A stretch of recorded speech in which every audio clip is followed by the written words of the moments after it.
Assalamualaikum warahmatullahi wabarakatuh. Saya Aprilia Muharramatul Ula, NIM 2018 620005, mahasiswi Universitas Madura, Fakultas Keguruan dan Ilmu Pendidikan, Prodi Pendidikan Matematika. Pada video kali ini dibuat untuk memenuhi tugas akhir dari mata kuliah program linier. Dosen pengampu Ibu Sri Irawati SPD MPD. Pada video kali ini akan membahas tentang penyelesaian soal program linier dengan cara metode grafik dan simplex. Namun di video kali ini khusus solusinya untuk metode simplex. Berikut ada sebuah soal cerita yang akan dibahas kemudian diselesaikan menggunakan metode simplex. Perusahaan Krishna Furniture yang akan membuat meja dan kursi. Keuntungan yang diperoleh dari satu unit meja adalah Rp7, sedangkan keuntungan yang diperoleh dari satu unit kursi adalah Rp5. Namun, untuk meraih keuntungan tersebut, Krishna Furniture menghadapi kendala keterbatasan jam kerja. Untuk pembuatan satu unit meja, dia memerlukan 4 jam kerja. Untuk pembuatan satu unit kursi, dia membutuhkan 3 jam kerja.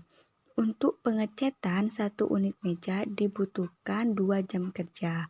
Dan untuk pengecetan satu unit kursi dibutuhkan 1 jam kerja.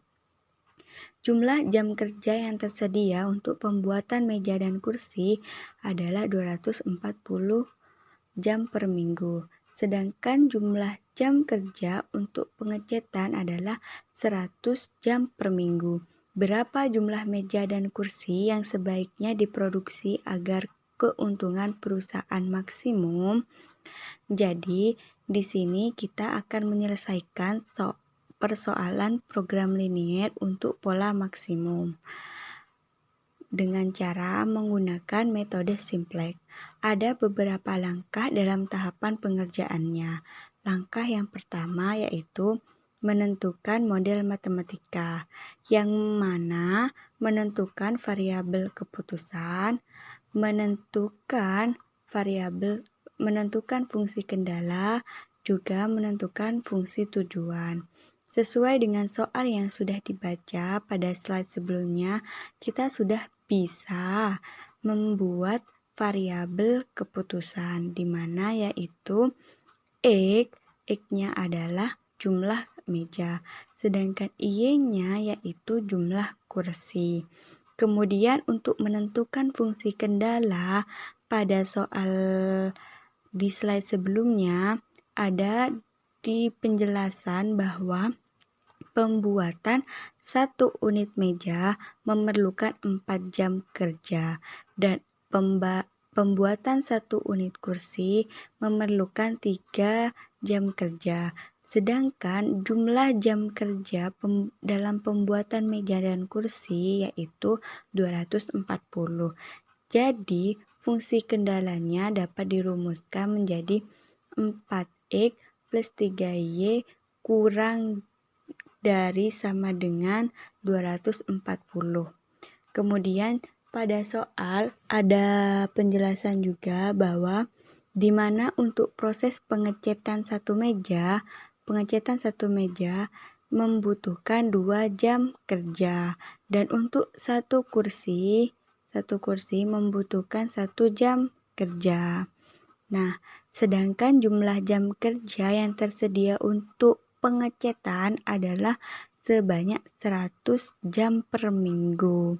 Jadi, dapat dirumuskan fungsi kendalanya menjadi 2X plus Y kurang dari sama dengan 100.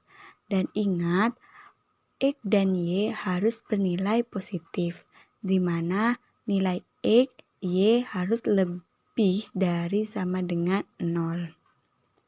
Kemudian, sedangkan untuk yang soal ada fungsi tujuannya itu, sedangkan tentang keuntungannya yang ada pada soal cerita tersebut merupakan fungsi tujuan, di mana fungsi tujuannya yaitu fx, y atau z sama dengan 7x ditambah 5Y. Nah, kemudian langkah keduanya yaitu mengubah fungsi kendala menjadi bentuk kanonik.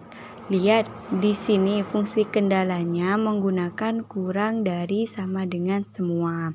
Jadi, pada pola ini merupakan pola maksimum baku. Harus diingat, untuk mengubah dalam bentuk kanonik, jika tandanya kurang dari sama dengan, ini kurang dari sama dengan, maka ditambahkan variabel slack. Ini ditambahkan variabel slack. Untuk bagian depannya ini semuanya tetap sama. Namun di bagian ini karena tandanya ini kurang dari, maka di sini tuh ditambah R juga ditambah S di sini. Untuk tandanya yang kurang dari ini di sini juga berubah menjadi tanda sama dengan, dan konstantanya di sini masih tetap. Jadi konstantanya tetap. Dan untuk syaratnya X, Y, RS juga lebih dari sama dengan 0. Di mana untuk fungsi maksimumnya di bagian depannya ini juga tetap, namun ditambahkan ini 0R ditambah 0S karena di atas sudah menambahkan dua variabel slack di sini. Kemudian tahapan langkah yang ketiga yaitu menyusun tabel awal, di mana tabel awal ini merupakan sebelumnya di sini ada bentuk kanoniknya, bentuk fungsi kendala yang sudah diubah menjadi bentuk kanonik. Di sini juga ada fungsi tujuannya.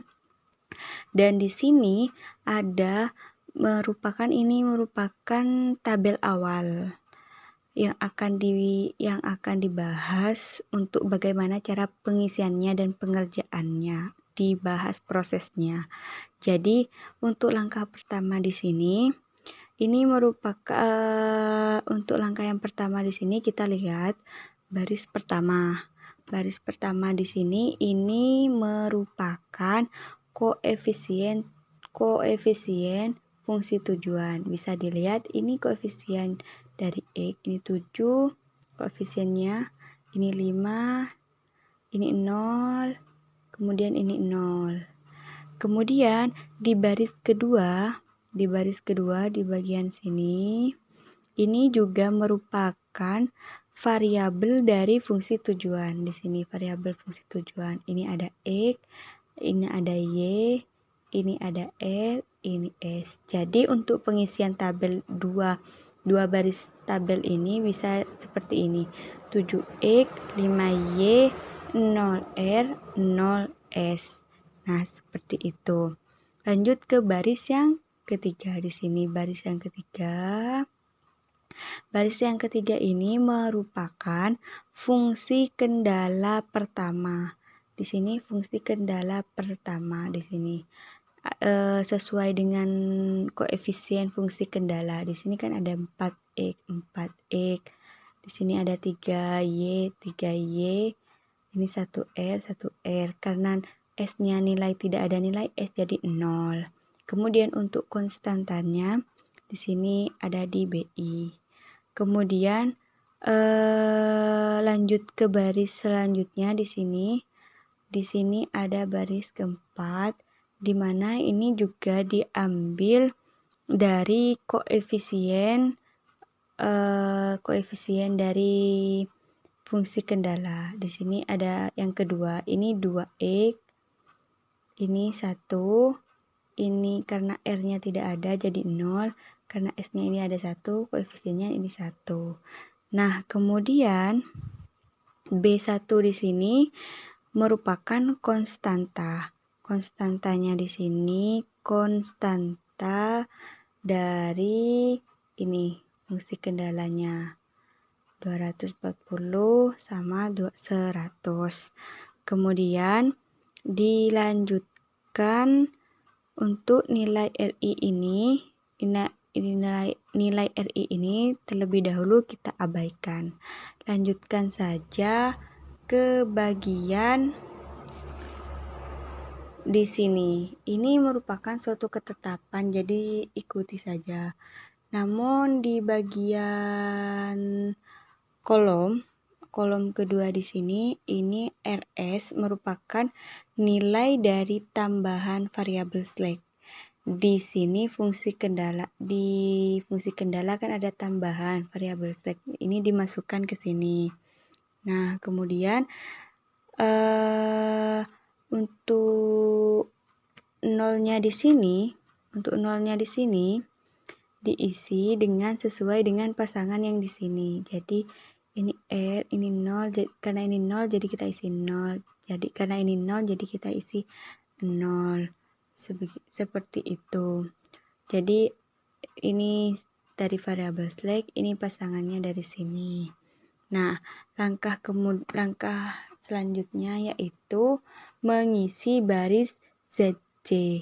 Nah, perlu diingat bahwa ZC ini merupakan nilai dari jumlah perkalian dari per kolomnya ini. Ini maksudnya di sini ZC di sini hasil dari 4 kali 0. Kemudian ditambah 2 kali 0 jadi 0. Kemudian ini juga 3 kali 0 ditambah 1 kali 0 hasilnya 0. 1 kali 0 ditambah 0 kali 0 hasilnya 0. Dan 0 kali 0 ditambah 1 kali 0, 0 hasilnya 0. Seperti itu seterusnya ini juga 0. Dan untuk ZC min CJ ini kita mengisi merupakan ZC min CJ ini merupakan pengurangan dari bagian ZC dikurangi CJ di bagian atas di sini baris pertama. Nah, di sini jadi ZC dikurangi CJ. 0 dikurangi 7 hasilnya min 7. 0 dikurangi 5 hasilnya min 5. 0 dikurangi 0 hasilnya 0. 0 dikurangi 0 hasilnya 0. Dan untuk ini langsung diturunkan. Seperti itu. Nah, kemudian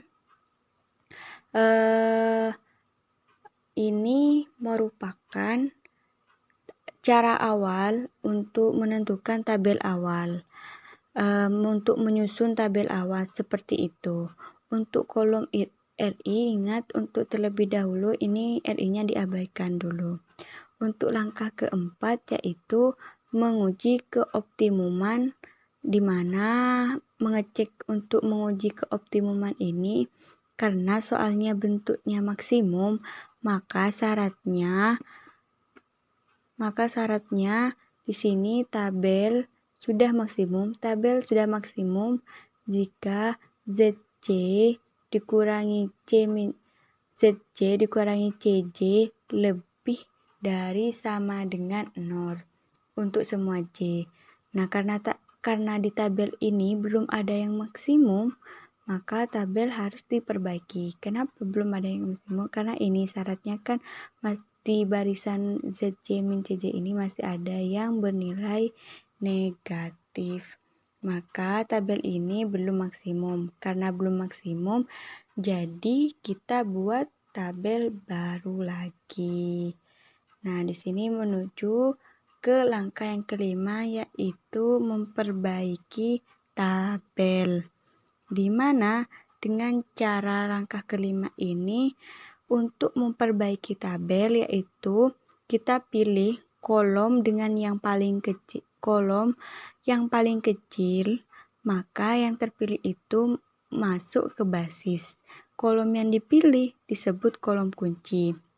Kemudian disebut pilih P dengan RP-nya terkecil, maka yang terpilih keluar dari baris P disebut baris kunci, dan unsur pada baris kunci yang juga ada pada kolom kunci disebut unsur kunci. Lebih jelasnya kita lihat pada tabel ini kembali ya, di tabel awal.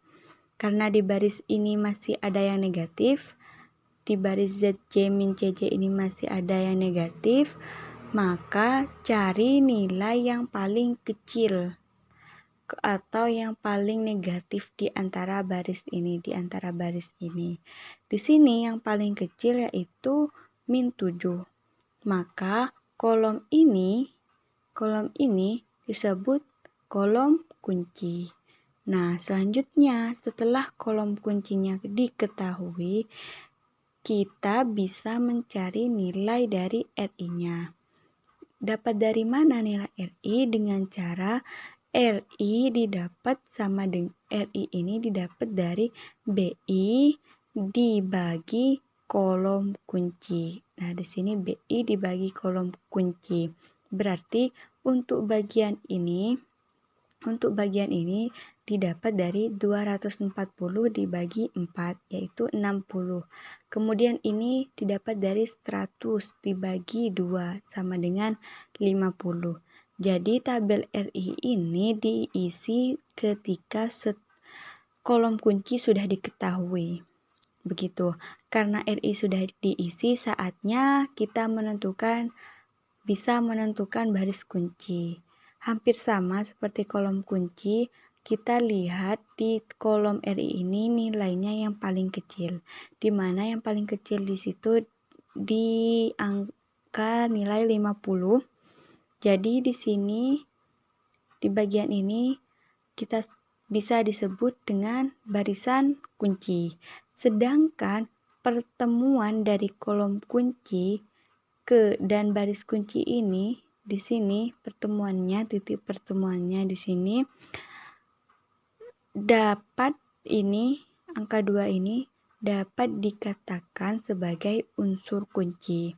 Nah, setelah kolom kunci, baris kunci, dan unsur kunci sudah diketahui, maka lanjut pada langkah berikutnya, yaitu membuat baris baru. Di mana baris baru ini kita bisa dibikin baris baru atau baris kunci baru sama dengan baris kunci lama dibagi unsur kunci. Kemudian baris baru selain baris kunci sama dengan baris lama dikurangi rasio dikalikan baris kunci lama. Kemudian rasio kunci sama dengan unsur kolom kunci dibagi unsur kunci. Nah, saatnya di sini akan membuat tabel baru. Namun sebelumnya di sini kan akan membuat tabel baru, tapi sebelumnya ini kita harus menghitung baris baru dulu untuk yang akan diisi ke tabel kedua. Di sini karena di sini ada baris baru, kita ingat terlebih dahulu. Kita ingat baris pertama pada tabel awal terdapat angka 4, 3, 1 dan sebelumnya di situ ada angka 4, 3, 1, 0, 240. Nah, di sini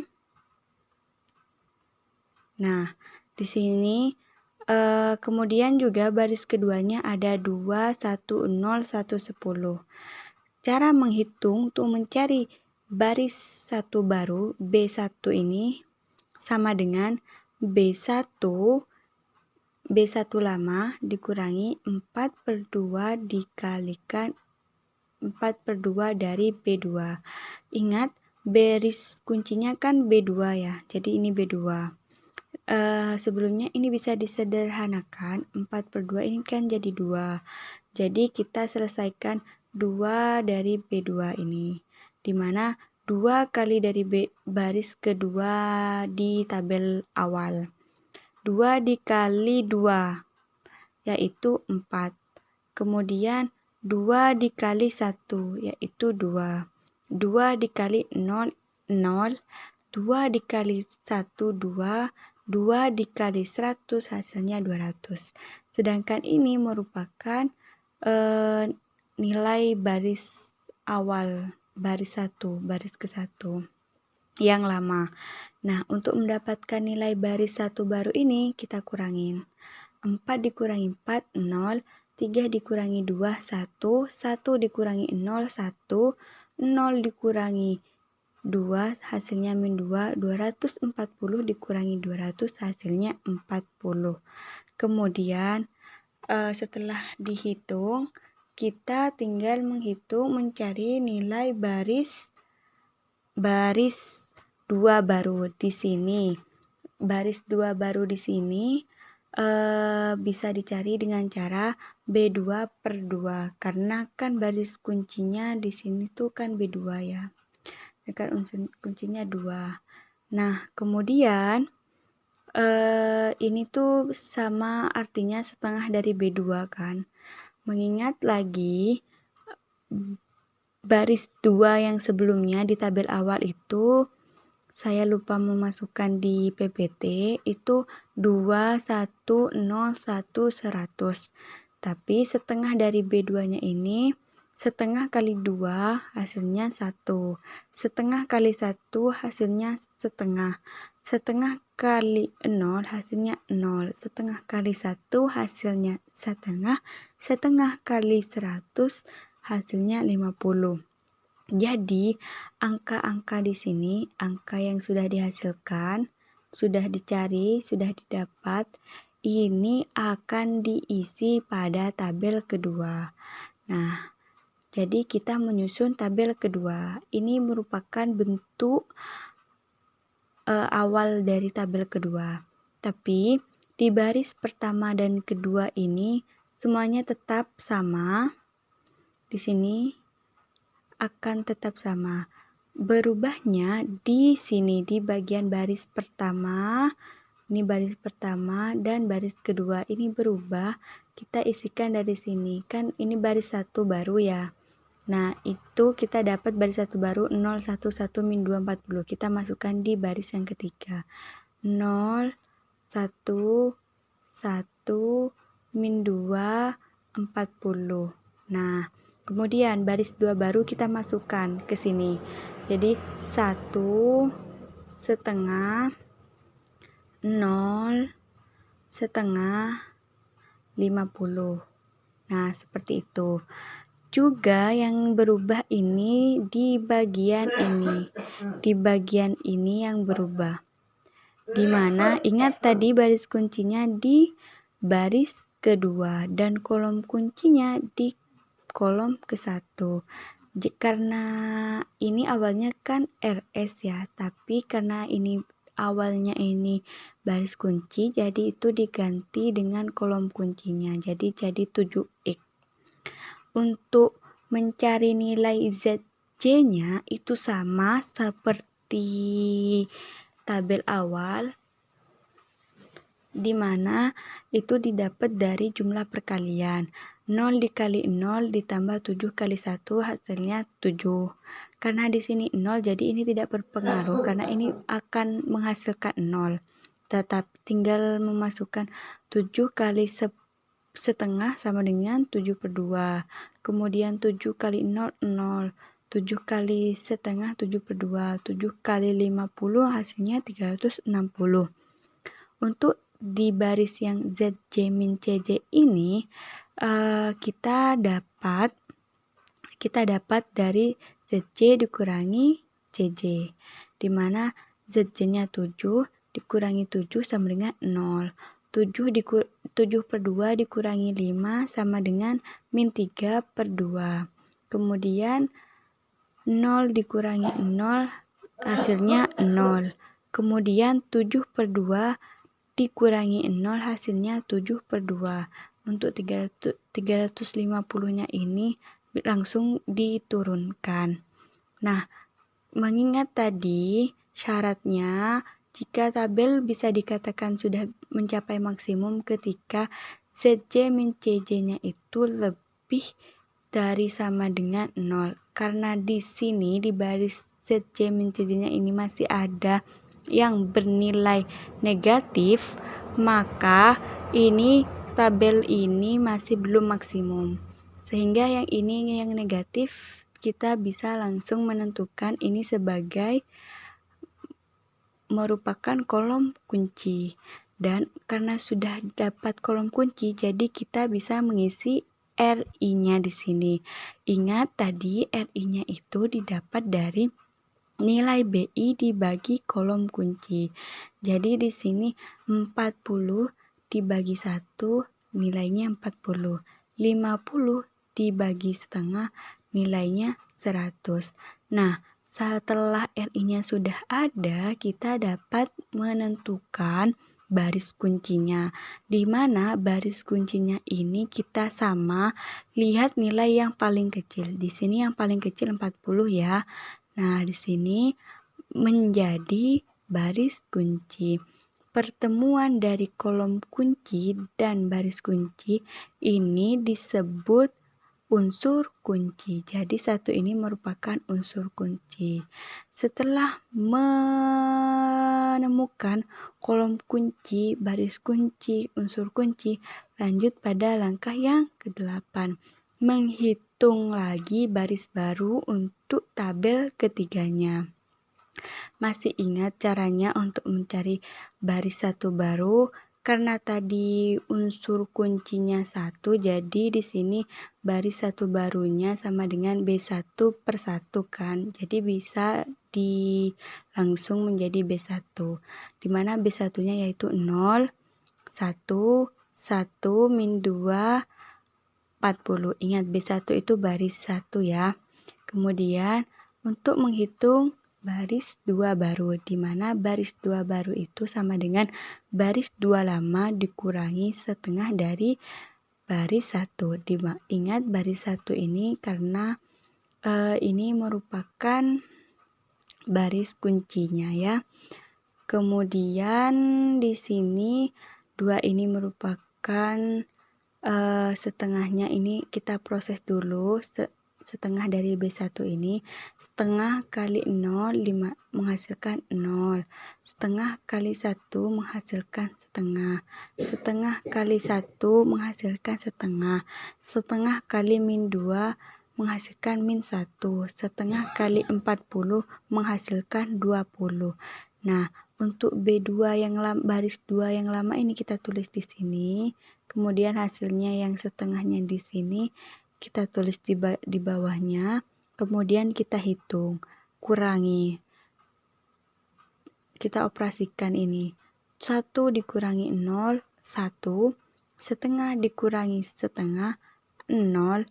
0 dikurangi setengah, min setengah. Setengah dikurangi min 1, hasilnya 3/2. Dan 50 dikurangi 20 sama dengan 30. Nah, nilai-nilai ini, nilai angka-angka ini nantinya akan dimasukkan ke tabel ketiga. Jadi langkah selanjutnya itu menyusun tabel ketiga. Ini penampakan tabel ketiga. Tetap sama untuk baris pertama dan kedua di sini, ini tetap tidak ada berubah.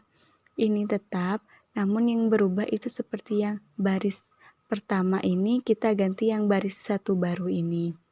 0 kita masukkan, 1 kita masukkan ke sini, 1, kemudian min 2, kemudian 40.